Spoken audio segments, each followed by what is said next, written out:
So, hi everyone, and welcome to the next episode of the Confidence Conversations podcast. And I'm really delighted today to welcome Claire Henley to the podcast. And we're going to have a conversation about comparisonitis, which I'm quite excited about. And we've got a good example as well, which we'll come on to. But thank you, Claire. Welcome to the podcast. Brilliant. Thank you very much, Gail, and thank you for inviting me. I'm really excited. I'm really looking forward to this. So, for those that don't know you, tell us a little bit about yourself. So, who you are, where you're from, and what you do. Like, true like blind date style. Yeah, that's right. Yeah, absolutely. Well, as you say, my name is Claire Henley. I've recently moved to West Sussex. Spent the previous 20 years up in Warwickshire. Really enjoying being back to the coast. Given that I came from the Isle of Wight, that's where I was born. So this coast is familiar to me, but I haven't lived on it for a long time. So yeah, it's an absolute joy to be back.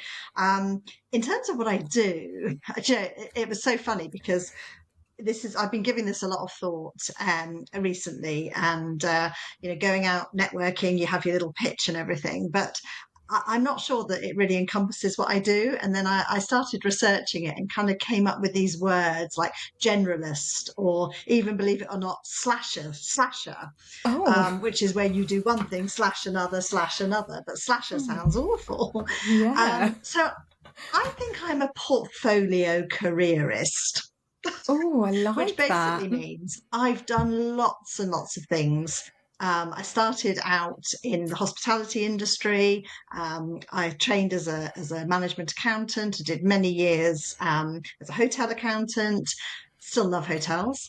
And then I moved into financial services, still in the finance roles, right up until I had my first child, and then took a bit of time out to be with him, and then the subsequent my second son who came along. Kind of went back to what shall I do now, and one of those moments in life where it's, well, shall I do the same thing again, or shall I do something different?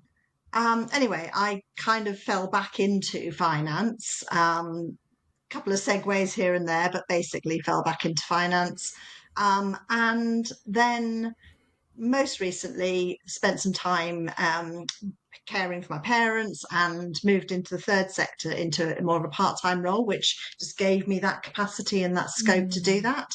And then, yeah, I really did have a bit of a change of heart. Don't really want to go back into finance roles completely. Still kind of keen to do, the odd bit of interim work if it comes up, but don't want to be stuck in something. So then I did a couple of bits of retraining. Trained as a commercial mediator, and thought that would Brilliant. be a really good kind of use of the skills that I developed over my previous career and just life in general, to be honest. Felt like one of the things that having grey hair was a positive advantage for, um, in terms of being seen to be wise and measured and so forth. But then I also had the opportunity to train in something that was really good fun, and that was as a Lego Serious Play facilitator, which again kind of tucked into a lot of my previous roles where I'd been involved in mentoring people, leading teams, getting involved in training, and found out about this methodology, and really loved the way that it could be incorporated into corporate life or into team building, to get people to think differently. So did that training as well. And in essence, it's those two things that I'm hoping will bring me an income for the next few years. Yeah, and loads of experience to bring to both of those things, right? As well, in terms of the Lego and the mediation. So many skills that throughout your career, I bet you've gathered and you've popped in your toolkit or your kit bag that you can now bring to those mediation sessions. And I've seen you in action with the Lego Serious Play, and the vibe in the room was incredible. It was absolutely brilliant. And also I've seen you at Room 2, which is the co-working space in Cheshire. So a little shout out to them, where we go. And I heard all this Lego, and I don't think I'd quite realised you were there. And I was like, oh, I think Claire must be in here, because I can hear all this Lego on the desk. So yeah, brilliant. And I hadn't realised that you were from the Isle of Wight either. I hadn't realised that. Ah, right, yes. We Yeah, haven't mentioned that. Yeah, I was born in yeah. Newport. Well, St Mary's Ah, Hospital, as everybody who's from the Isle of Wight was of a certain age. yeah, brilliant. So we're going to have a conversation about comparison, because something happened for you and I at networking that could well have had I not have learnt to manage my comparisonitis, might have affected me quite differently to how it might have affected you. But before we do that, tell me a little bit about what confidence means to you. This is a really interesting thing. I was sort of trying to come up with something really, really slick and clever. And actually, I think that for me, confidence is the ability to feel the fear and do it anyway. So there are things that I do with the way that I am that people say to me, "Oh, you must be really confident." Because, for example, I'm very happy to walk into a room full of people I don't know in a networking or a social situation and just kind of walk in and find somebody to chat to. And I think, a lot of that is because I moved schools a lot when I was a child. My dad did contract work, so we moved schools a lot. So I was very, very often the new girl at school. So I Yeah. just kind of don't mind being the new girl. It's something I've done a lot, but that doesn't really make me confident per se, because there are Yeah. things that I do lack confidence in, and I do have that niggling little voice in the back of my head that says, "Oh, well, you're not really good enough to do that," and "Oh, do you think you should really do that?" And that's when I do quake, and I lose confidence. And I guess in a work context, perhaps if I bid for a bit of work, I maybe do a proposal, and I send it off, and then I sit there going, "Oh, I don't think I've done that very well," or "Oh, I missed that bit and I should have added that in. I bet everybody else's is better than mine." So that's where, I start to quaking in terms of confidence. But yeah, so I think confidence is, if you can feel the fear and do it anyway, then that is where you dig down into your confidence reserves. Yeah, and confidence isn't about being fearless, it's about fearing less. So fear less. And you're absolutely Yes. right. And that little voice that you hear, people that have followed me for a while or have listened before, they know that little voice I call Betty. So Betty's my inner critic, and she loves to say those things to me. She loves to ask me what if and say, "Oh, but Gail, oh, that's a bit risky. You don't want to do that."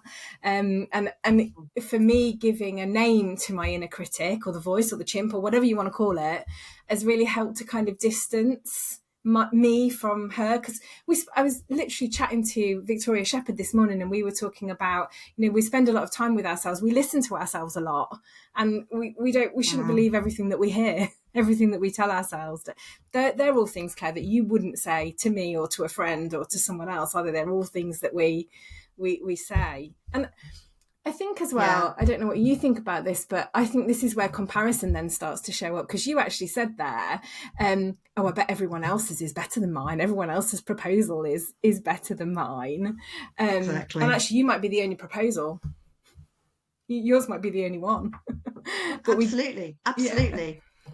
yeah. Yeah, So no, where, I quite agree. I think that there's a real crossover from your kind of confidence levels, and I guess that, I think comparison sort of feeds the fear and confidence diminishes it. oh So you yeah, can get really, really tied up in this whole sort of comparison, and it goes across every aspect of life. You could I don't know, just think, "Oh, well, they got a bigger house than me, or I can't tell them where I live in case they live on a better street than I do," or "Oh, I better not go walk with them to the car park in case their car's better than mine," or and it can really, really erode at you in some really silly ways if you let it. Um, yeah. and I think, that's something that, yeah, definitely, this sort of sense of somehow being less than. And I had to do this because, of course, I am the Lego lady. So, I was thinking, which Yes. two bits of Lego would really work in terms of comparisonitis. And, Yeah. so if you take these two lovely ladies, this one's thinking, "Oh, look at this one. She's so petite and lovely." And this one's thinking, "Oh, look at her. She's so, she's got such presence, and she's so gorgeous, and she's got beautiful, lovely black hair and beautiful blue eyes." And actually, it's not a fair comparison at all. They're two No. unique, different little creatures. And we do that all the time. I love that. We so That's do. putting some And you Lego know in. what? And the other thing that I will have to have a picture of those as well. The other thing that I love was what you just said about comparison feeds fear and confidence diminishes it. And wow, that is so true, isn't it? Because it really does. Even in your two Lego people there, right? You put those up, and actually the smaller Lego figures probably thinking, oh wow, look how strong and how tall that. Immediately you're kind of almost looking up, aren't you, to that other Yeah, person. Yeah, wow. So the example that we've got was we were at networking, weren't we, a few yeah. weeks ago, and we were chatting to somebody who then invited you to go and speak at their other networking event, but didn't ask me. And for a split second, I was like, oh, that's interesting. Why have they asked Claire and not me? And I wouldn't have gone anyway because that networking event is not my vibe. Um, and that might sound to some people like, oh, I wouldn't have gone anyway. It genuinely was that I wouldn't have gone because it's not Yeah. my vibe. I'm at that point now where actually I know kind of I'm confident enough to say what is and what isn't my networking vibe. But probably maybe a couple of years ago, that would have really bothered me, and I would have really thought about, wow, why did that person ask Claire and not ask me? I don't know how you felt in that moment at that event. Well, I think that's the other really, really interesting thing about comparisonitis, isn't it? Because it is very much an internal thing. So I didn't, if, in all honesty, didn't even give it any thought. And had I given it thought, I would have thought a number of things. I would have thought, well, quite possibly Gail's already been asked and has either already done it or has declined.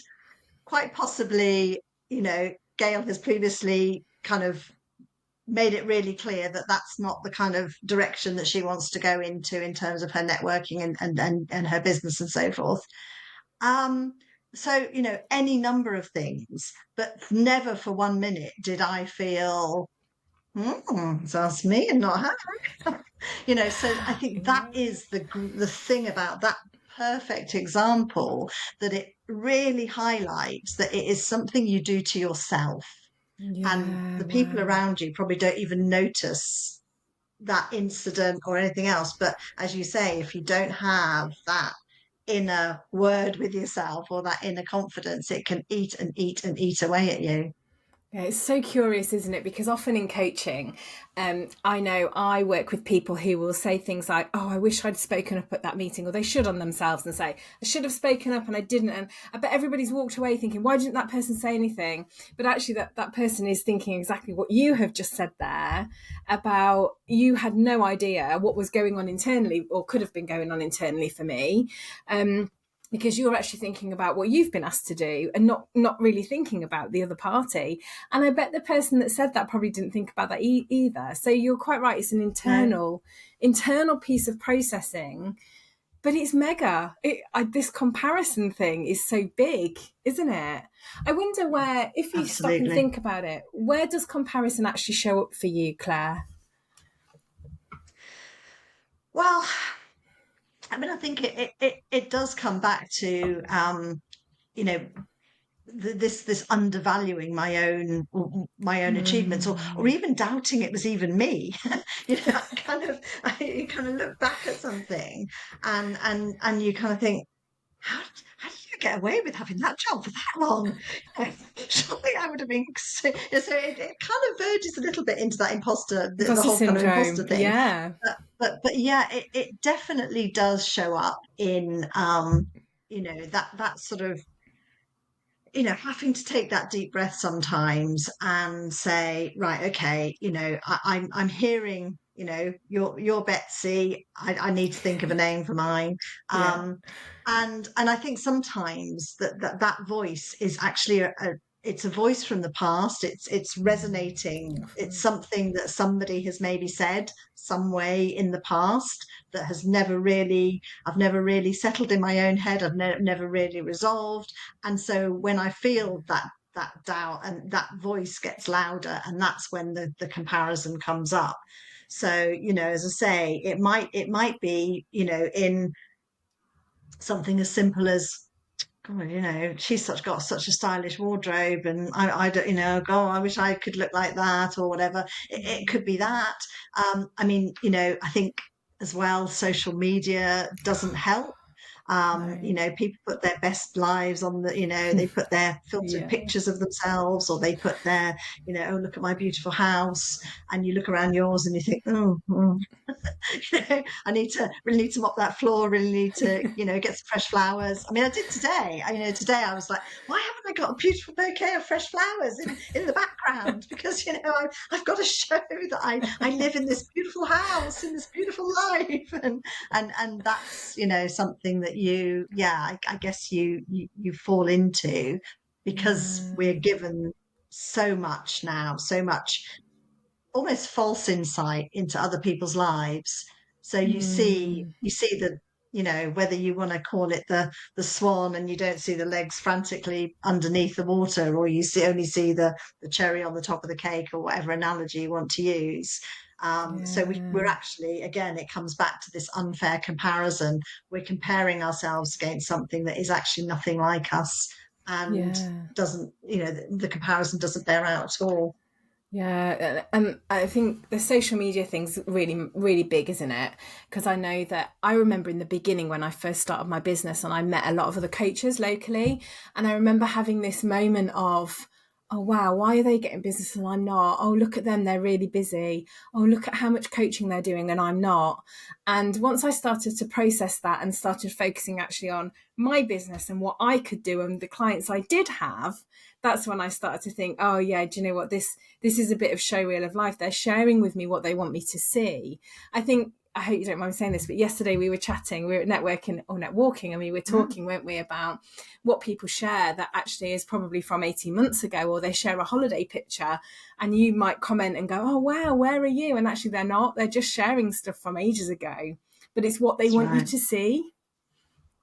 Absolutely, absolutely. Yeah. And you know, quite likely they're doing that because at some level they're feeling a lack of confidence, and they're needing that sort Yes. of, you know, that feed to come back and say, oh wow, that's brilliant, you know, oh that's so good, so much fun, or whatever. So that, you know, Yeah. that they're putting it out there to try and reel some of that in to boost their own confidence. And that Yeah. becomes such an invidious thing, doesn't it? Because, you know, as that it spirals, because the more people put that on, the more other people go, oh, I'm not, so I haven't got that to put on. Oh, what can I put on? And then it all just becomes so false, so false. Yeah. And But yeah, I mean, and it's coming through all forms. I mean, there are so many forms of social media.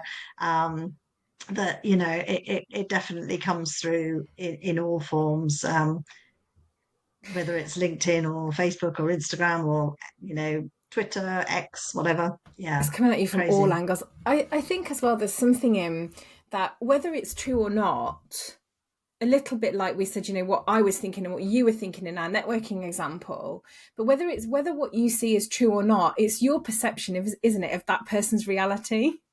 So you Yes. automatic, because we're hardwired for negative thinking, so we're always going to go to the place of, I'm not good enough, or I don't have as many clients as them, or my house isn't as. I mean, look, I'm sat here with my pants hanging on the door, you know, and you can see all the rubbish on the floor and all of that kind of thing.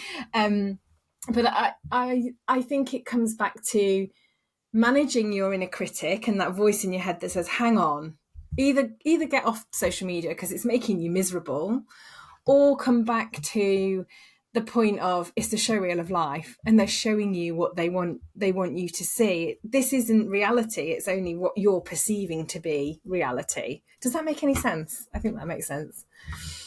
It does absolutely. And that's why it feels so real, because you Mm, are really feeling that feeling of, you know, whether it's, you know, sort of a bit of despair, perhaps. I mean, you know, I think for yeah. me that certainly in a professional sense, it has the risk of making me feel very disheartened and just think, you know what, you're Yeah. going down the wrong track here. You shouldn't be trying to build a new business, for example. You know, like when you were saying when you started out, everybody else is coaching.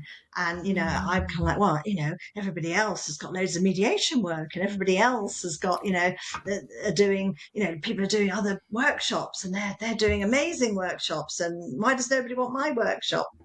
and there is a temptation to just go, well, I'm clearly not going to make it, so why do I bother?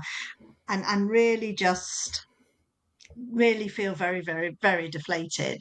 Mm. And that's where, you're absolutely right, because it's a real feeling in that moment for you, whether or not what you're comparing to is reality for that other person or not. It's Yeah. so real.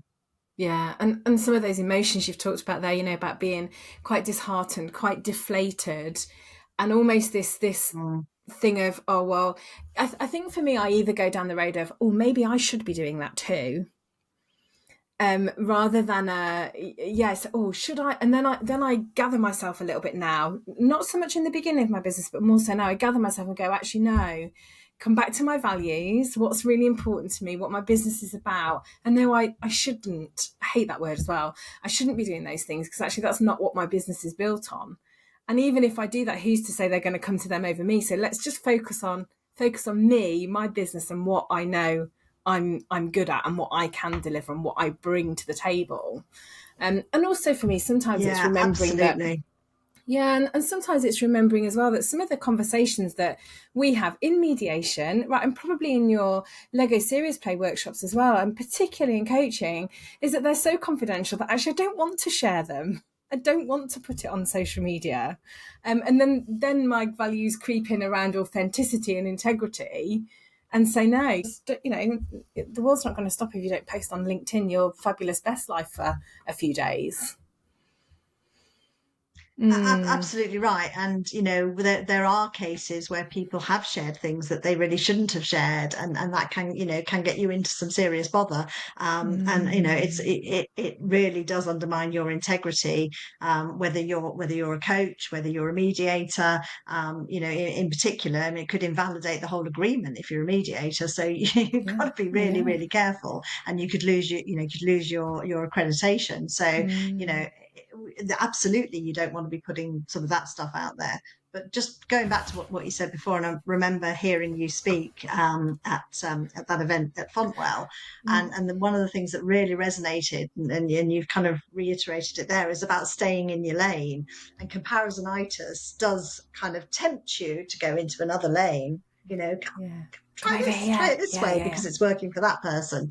and Mm. and actually, that as a sort of, whether it's a little what's the word, mantra, Yeah, stay in your lane, yeah, stay in your lane, stay in your lane, is yeah. is is a really, I mean, I love that, as that came out of your talk that you did then. And I still think that in this context of talking about comparisonitis, stay in your lane is a good coping technique. And I think for me that's probably one of the biggest learnings in 5 years of business, is about staying in your lane. And that's absolutely, when you see those things and you start comparing yourself, no, stay in your lane, stay, yeah, there might be some similarities. And I'm not sure I believe in the whole grass is greener. I think the grass is greener where you water it. So if that's in your lane, then water your lane, don't water somebody else's, because what's the Yeah. point? And I also think as well, there's this piece on when you're in that comparison state, if you like, if that's what we're going to call it, then back to your two Lego people, it's an unfair comparison, right? If you Mm. compare yourself with yourself, so if you just had one person and you're comparing yourself with yourself, that feels like the focus is then in the right place. It's in your lane. It's you're focusing on you. You're not worried about what they're doing over there, because actually, why would you not just want to focus on what you're doing? Yes, I Yeah. mean, take inspiration from other people around you, but you don't need to be doing the same things as they do, because actually you don't know whether they're having success or not. Absolutely, and that kind of is how I tend to deal with it. I sort of have two things really, and one is exactly that, sort of rationalizing that comparison.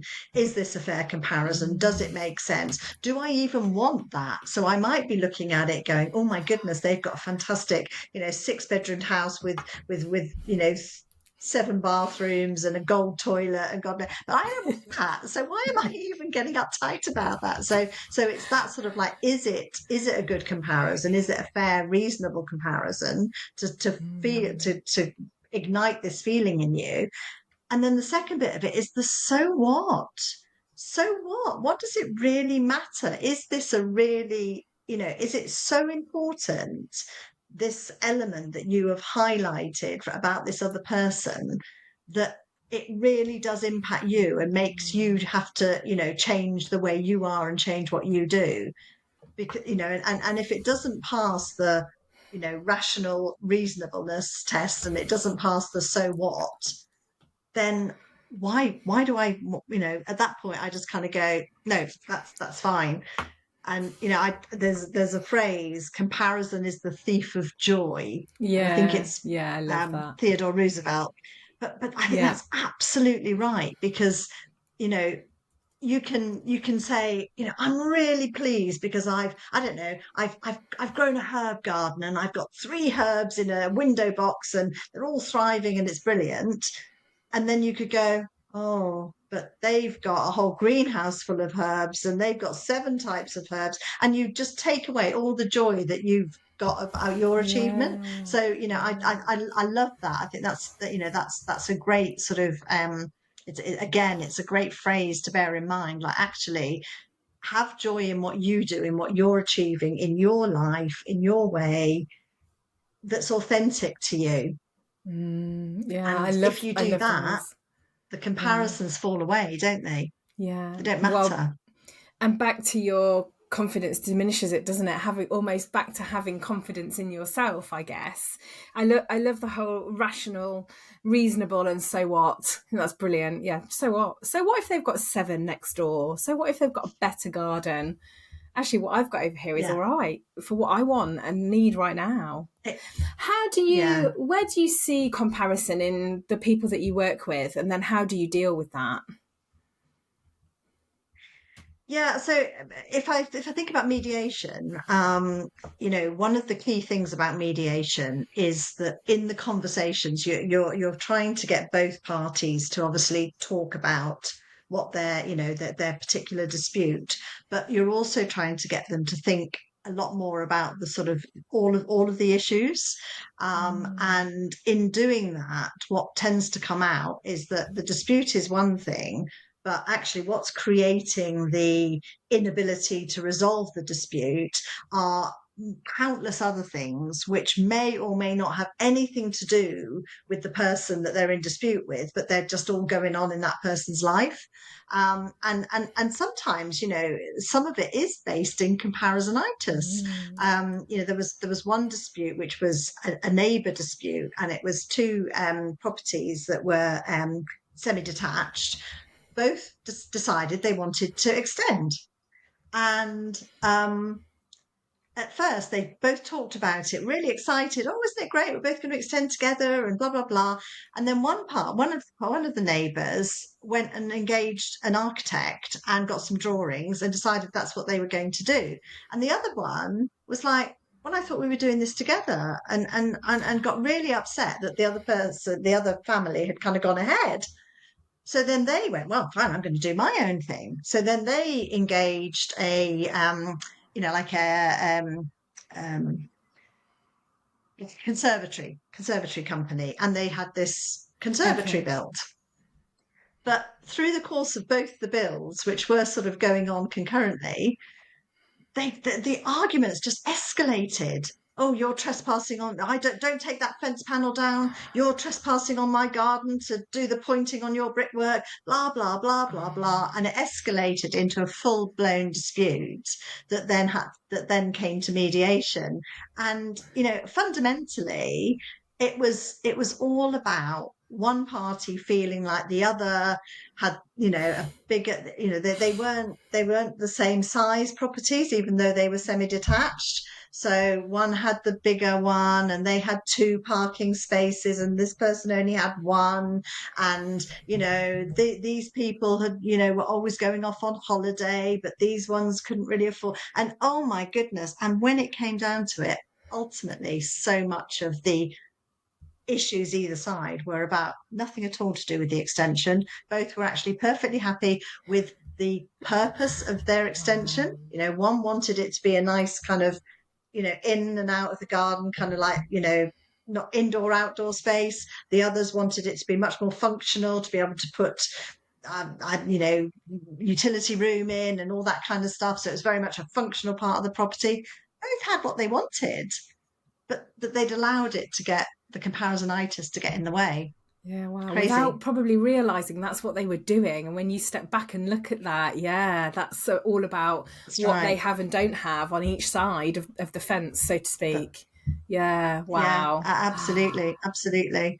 And you know, and it happens in the Lego workshops as well, where, you know, particularly when I'm working with teams, that you know, perhaps if we're working on something that is about sort of, you know, strengths or resilience, or, you know, something within a Mm. team context, and, you know, people will kind of talk about the model that they've built, but in relation to, you know, oh well, I've done this, but it's, you know, oh well, they sort of did it better, or they said it better. And as a facilitator, then it's about trying to unpick that and trying to get people to really focus on, you know, this is your model we're talking about. I'm not going to, you know, nobody can tell you that your model is this or that or the other. This is your model for you to own and you to talk about, and that kind of helps to get over some of that comparisonitis. What also Yeah. helps in that context is that quite often colleagues will jump in and say, "Oh no, but you're really good at that. You know, you should have made that model bigger, because that part of what you've done, you're brilliant at." And they go, "Oh, you've never told me that before." And that's where this sort of confidence boosting comes in to diminish the Yeah. comparisonitis. That, I mean, that quote, Claire, you're going to see that because I'm borrowing that with pride. The whole comparison feeds fear and confidence diminishes it. Maybe that's a contender to the thief of joy. We'll put our names to Yeah. it. Oh, I'll quote you for that one, but you might see that Yes. appear. So I'm going to put you on the spot now, just to Brilliant. sort of wrap up and ask you Mm. what would be your 3 tips then for anyone who's experiencing comparisonitis? Well, so I think the three things are, you know, sort of the two that I've already mentioned is rationalize the Yeah. comparison. So have a word with yourself. Just take a breath, have a word, and just go, right, is this a fair comparison? If you go, actually, yes, it is a fair comparison, because in all respects, you know, you know, it is a fair comparison. Then you ask the so what question.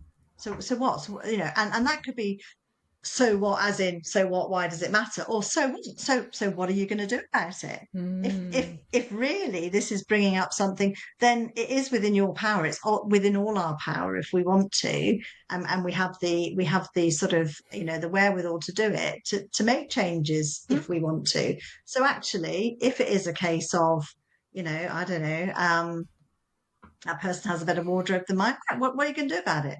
Are you going to make better choices? Are you going to go and are you going to engage a stylist to see what your style is? Are you going to, you know, go and strip out your wardrobe and sell some of it on Vinted and buy some new stuff? What are you going to do about it? So that's the sort of the so what, really. And I think the other thing is, it's about doing things that not only boost your own confidence, but actually being one of those people that helps to boost other people's confidence. Mm. So, you know, because I think that that comes back to you. So if you say, you know, you go past somebody and you say, wow, but your fragrance is lovely. You know, it's lovely fragrance you're wearing. What is it? Or something, or oh, that dress looks great on you, or that color looks good on you, or, you know, you go up to somebody and you say, oh, I just wanted to say, I just read your last post on LinkedIn and I thought it was so insightful. Thank you for sharing that. Whatever it might Mm. be, little things along the way, noticing things about people, boosting their confidence will bring it back to you. I'm I sure of really that. believe that. So Mm. I think that anything that you can do to, you know, to boost others is a really good way to just get rid of comparisonitis for good, really. Yeah. Um, I've got another little phrase that, again, I love these little phrases. I've probably got a whole little book of them somewhere, but you know, it's blowing out somebody else's candle doesn't make yours shine any brighter. Yeah, absolutely. And, Mm. you know, so many things that happen, are about blowing out other people's candles, and you know, there is a cruder phrase for that. I Yeah. won't say it, but you know, actually, if somebody's done well, if somebody's got something, even if you do think kind of like, I don't know why they were nominated for that award, because I think I should have been, or even if they win that award and you didn't, even though you were both nominated, actually celebrate with them, tell them well done, boost them Yeah. up, because it doesn't cost you anything, and it actually does make you feel better as well, I and don't know if it'll come you, back. we're recording this just at the time of the Olympics, and I don't know if you Mm. saw, there's a video going around social media, the irony of that, I'm sure it was on the news too, of Simone Biles and her teammate who won silver and bronze, I Yes, think. I mean, let's be honest, if you are in competition with Simone Biles, you're probably competing for second and third, but on this occasion they were second and third, and I think it was an Australian gymnast that won the gold medal, and as she came on to yeah, the platform to get the medals, they kind of bowed, didn't they? And I thought, actually, that's really class. yes, they That is. did. That was a really, really lovely That, gesture. Really nice. yeah, yeah, Yeah. it is, and it's a whole other conversation. But women don't do that enough for each other, No, I agree. and that was superb. Yeah, but that Yeah. absolutely perfect example, because as you say, she's probably discounted Yeah. that she would get, you know, Simone's going to get the gold. The best I can hope for is, and actually, Yeah. yeah, amazing. Yeah, really, really nice. Yeah. Sorry, I digress then. So your rationalise. What was your other one? Sorry, Claire, that's really poor So of me. it's the The so so the what? yeah, the so what Yeah, test, you yeah, I know. So love that. and again, that could be, you know, that could be, so what are you going to do about it, or so Yeah, what does it matter? So it depends on the situation. Almost depends on the answer to the first one. yeah, So and we always have a and choice. then it's about, you know, just Mm, again coming back to that, you know, don't let comparisonitis feed the fear, you know, boost confidence in yourself and yeah, others, you know, put on the dress that you feel great in, even if, you know, it's a summer dress and it's raining outside, or, you know, whatever it is, do that for yourself. yeah, I love it. Oh, Claire, thank you. This has been fascinating. It's such a comparisonitis is something that's around us all of the time, isn't it? Without us even realizing it and thinking about it. I think naturally we do too much of it. But I love your litmus test of the, have a word with yourself. I'd suggest be kind, have a compassionate, be compassionate with yourself, be kind, unless, Yeah, of course, not being kind works for you, but I'm not sure that that works for anybody. But the whole, is it fair? And then so what? The so what thing for me is we have a choice, right? So if, to use your example, if you're yeah, going to go and pull apart your whole wardrobe, how realistic is that as well? So what can you do about it? And if you can't, and if you're happy in what you're wearing, then you don't need to be like that person over there. Back to the whole, the grass isn't that's always right. greener, the grass is greener where you water it. Yeah. Yeah, absolutely, absolutely right, Thank absolutely. And I you. think it's, you know, it's, you always get these things where people say, what would you tell your 18-year-old self? And Yeah. it's probably that. Yeah. Just go for it. Just do Yeah. it. So, Claire, if people want to find out more about you, about mediation, or about Serious Lego Play, where can they find you? And we'll put this in the show notes. Well, I'm all over LinkedIn. Um, so you can find me on LinkedIn quite easily. There is another Claire Henley. She paints beautiful scenes of Cornwall. So if Oh, you get on a LinkedIn profile that looks like I'm not a painter, it's not me. Search for another one. Um, yeah, so on LinkedIn, or also my website, which is www.cacheassociates.co.uk. great. Thank you. And it's been lovely chatting to you about comparison-itis, particularly with our example, but also some of the things we've talked about. And I think that there probably won't be anybody that listens to this that doesn't suffer with comparisonitis. And if you don't suffer with it, I'd love to hear from you, because I'd love to know how you manage it. So thanks, Claire. Thanks for coming on. Thank you for saying yes to being a guest. Thank Um, you so much, Gail. I've really enjoyed it. Thank you. Thanks. And thanks everyone for listening. And we'll see you next time on the Confidence Conversations podcast.